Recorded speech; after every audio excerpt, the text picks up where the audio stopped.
Welcome back to Gin Reviews from South Florida. Tonight, we are going back to New York State, Rochester, New York State, and we're going to review Devil's Bathtub Gin.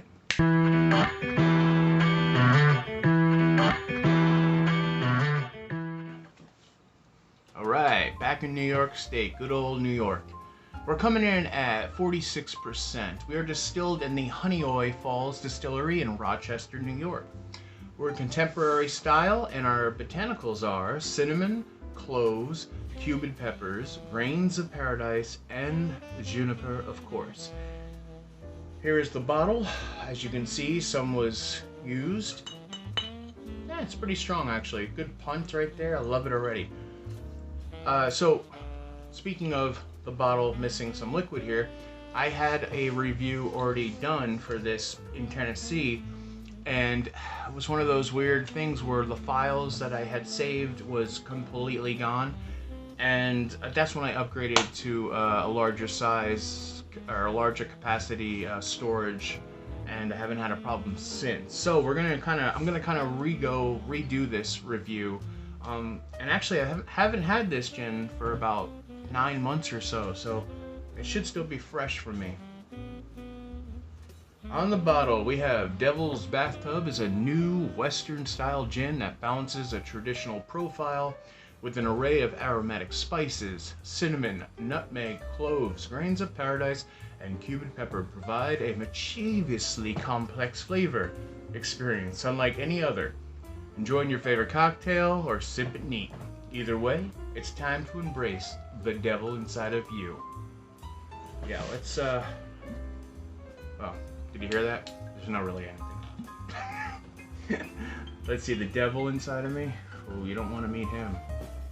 Trust me.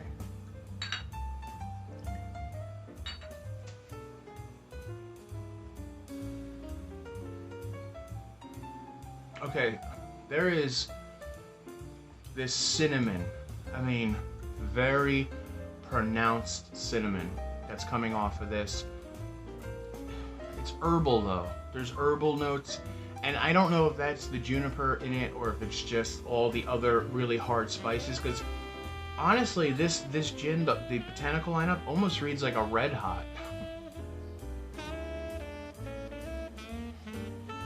Yeah, it's like Cinnamon Toast Crunch cinnamon, where it's like, is that really cinnamon or is that a cinnamon extract? So we're gonna go from there, and we're gonna just down this and see what happens. Salute.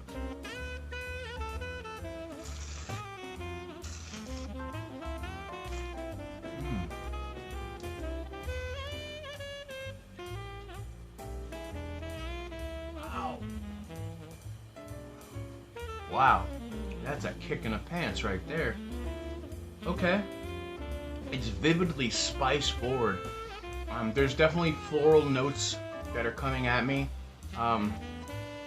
It's very peppery. It's very cinnamony. It has that seriously like the Red Hot's candy. That's exactly what I taste. There's even a sweetness on the back of it.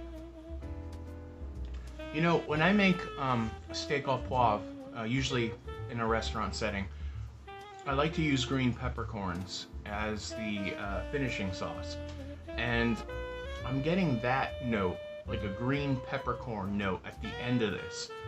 It's familiar, but then again it's not for a gin. I'm really interested to see if this makes a good martini. That's really where I want to go with this, so let's see what happens. Alright, time to make a devil's martini. Sorry. Alright, so I got right here, I have a little bit of olive brine in there because, you know, me and dirty martini go hand in hand. And here is a dry vermouth. I have a half of an ounce, and then I have 2 ounces of our Devil's Bathtub gin. Let's shake, or not shake, let's stir. How many of you out there that enjoy a really good martini shake your martini to stirring it? I'm very curious to know that answer. I've tried it both ways. Now, I love to taste the botanicals in a martini. I really do. I think that juniper that comes out in a martini, it's just like, it's so much better than a vodka martini, whoever does that. But I also find that if I shake it, it dampens the juniper part of it. So I wonder if that's for everyone or just my senses. I'm sure it's not, but you know, I know. Just thought I would ask that. If you all have an opinion for that, please let me know. Okay, and I'm not gonna forget the yeah.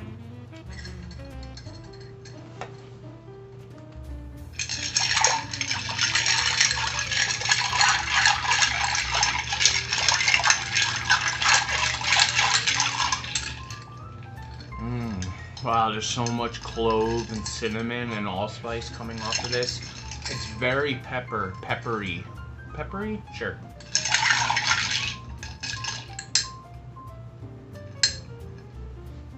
Let's put that right there. Oh, sorry, camera.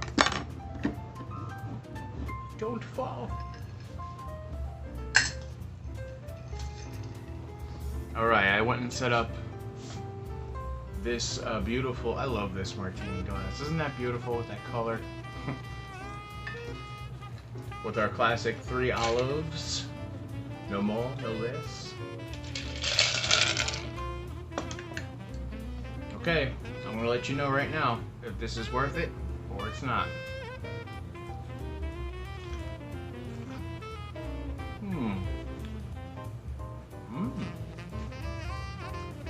Wow. This is really good. Okay, confession. I really thought this wasn't going to be a good martini for a few reasons. How heavy the cinnamon is, how heavy the cloves are. But you know what? It works. And it works really, really well. Wow. You know what? Hold on.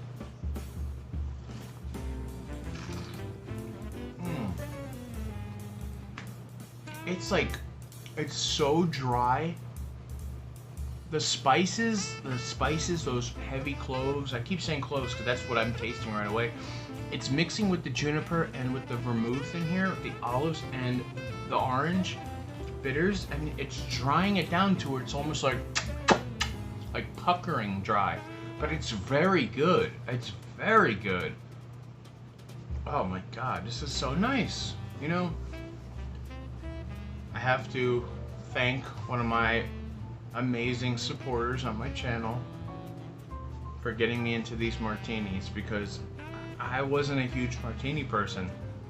And then I started doing a little research, and then I started doing experiments. And martini is one of the greatest cocktails ever made. And I am proud to do a martini on my program here to show you guys the different uses of a gin. Now, for a gin and tonic with this, it does work very well, and I've had that and I can attest. But I definitely recommend doing a martini the way I just did here. It's gonna knock your socks off. Now this gin is made in Honeyoy Falls. I think it's Falls, which is in Rochester. Honeyoy Falls Distillery, which is in Rochester, New York. We did a gin a while back on the program, which was called, I think, Flower City Gin. And so it's the same exact distillery. Unfortunately, that distillery has gone under after COVID.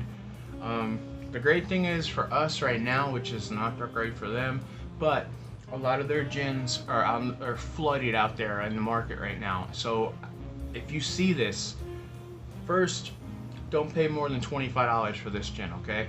Because from me to you, seriously, I'm telling you something from the inside here. They know they can't get rid of this product. They can't send it back to the distillery. They can't, you know, recoup on that. So they're going to try to do what they can. I'm not saying you have to haggle with, you know, Total Wine employee or an ABC employee, but if you're at a local liquor store where you know that liquor store owner pretty well, that's where you can kind of get in there and be like, hey, you know, I'll give you 20 bucks for this, and usually they're gonna want to sell it to you because they know they can't recoup it.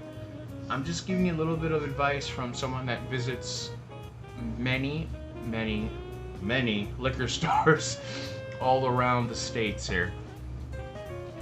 You know, in my first review of this gin, when I did, it was just the gin and tonic, I really didn't find the appeal to it. I really didn't see it as a contender really in any other category of cocktail or gin itself. But now that I made this martini, I wish I had more of this. I wish I bought a couple more bottles because this is really good. Alright, I wasted enough of your time, or maybe I didn't. Thanks for staying to the end. From me to you to me, to everyone here in the States, in the middle, from sea to shining sea, I wish you a wonderful afternoon, a beautiful weekend, a gorgeous morning, filled with many cocktails, just like this one here in my hand.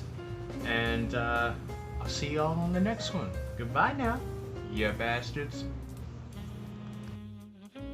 Hey, I'm one of the many deer that live here in New York State, and I'm eyeing your card up as I speak.